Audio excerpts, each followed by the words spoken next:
بسم اللہ الرحمن الرحیم۔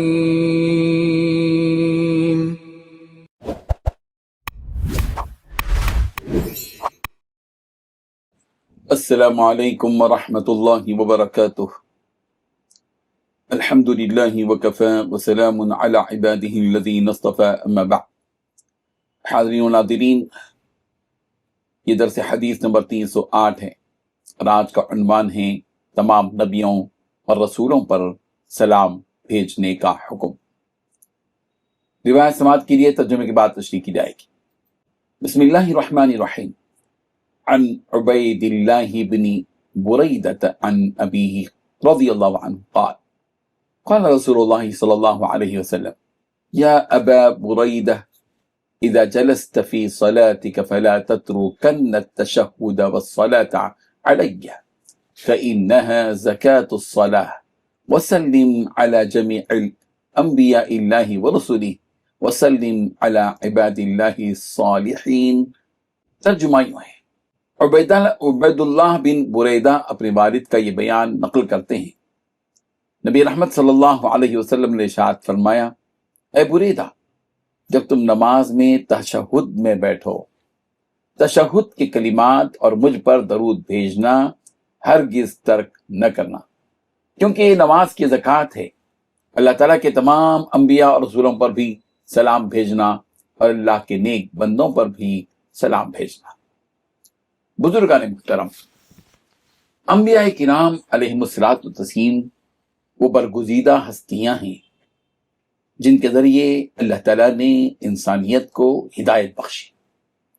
ان نبیوں نے، ان رسولوں نے ظلمت سے اپنی اپنی قوموں کو نکال کر نور کی راہ ان کو دکھائی۔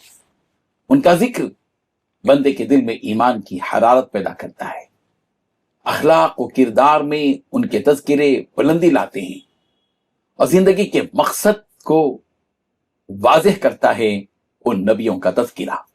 جب مومن نماز یا دعا میں تمام انبیاء پر درود و سلام بھیجتا ہے تو وہ دراصل ان تمام ہدایت یافتہ نفوس کے ساتھ اپنی روحانی نسبت کا، تعلق کا اعلان کرتا ہے۔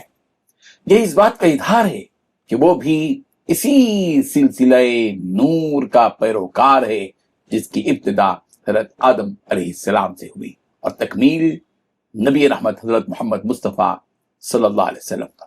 نبیوں کا ذکر انسان کے اندر تواضع پیدا کرتا ہے، دلوں میں تقوی پیدا کرتا ہے، مزاج میں صبر پیدا کرتا ہے اور دعوت حق کا جذبہ بیدار کرتا ہے۔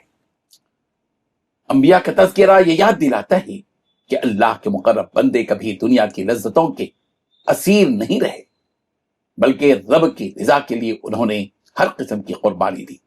اس طرح انبیاء کا ذکر ایمان کی تازگی، روح کی پاکیزگی اور بندگی کے شعور کو مضبوط کرتا ہے۔ رب ذوالجلال ہم سب کو نبیوں کی عظمت کو اپنے دل میں پیدا کرنے کی اور انبیاء کرام علیہم الصلوۃ والتسلیم پر سلام عرض کرنے کی اللہ تعالیٰ بار بار توفیق دے۔ اس حدیث میں نبی کریم صلی اللہ علیہ وسلم نے نماز کے موقع پر، تشہد کے موقع پر نبیوں پر درود پڑھنے کی تلقین بھی فرمائی اور ہرگز نہ چھوڑنے کا حکم دیا، اور ساتھ ہی نبیوں اور صالحین پر سلام کے سلسلے کو جاری رکھنے کی ترغیب بھی دی۔ اللہ تعالیٰ عمل کی توفیق عطا فرمائے، آمین۔ وآخر دعوانا ان الحمد للہ رب العالمین۔